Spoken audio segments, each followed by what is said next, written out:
मारूफ बॉलीवुड अदाकारा अमीषा पटेल फ्रॉड के मुकदमे में अदालत से मुसलसल गैर हाजिर हैं। अदाकारा के खिलाफ फ्रॉड और चेक बाउंस होने का मुकदमा दर्ज है।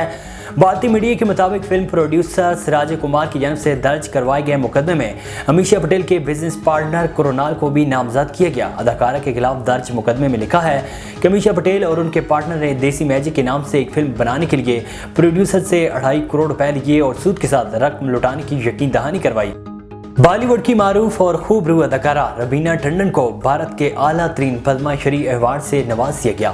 भारतीय मीडिया रिपोर्ट्स के मुताबिक रवीना टंडन ने रियासत की जानिब से आला तरीन अवार्ड से नवाजे जाने पर शुक्रिया अदा करते हुए कहा है कि ये उनके वालिद का ख्वाब था, मगर अफसोस वो ये लम्हा देखने के लिए दुनिया में मौजूद नहीं। रवीना का कहना था कि साम एजाज से नवाजे जाने पर भारतीय हुकूमत की मशकूर हूँ। मैं तमाम लोगों का शुक्रिया अदा करती हूँ जिन्होंने सिनेमा के आर्ट एंड क्राफ्ट के इस सफ़र में हमेशा मेरी रहनुमाई की। ये तकरीब दिल्ली की राष्ट्रपति भवन में मुनक्किद हुई, जहां फिल्मों के साथ साथ समाजी कामों में भी सरगर्म रहने वाली बॉलीवुड अदाकारा रवीना टंडन को सदर और पिदी मोर्मन ने खुद ये अवार्ड पेश किया।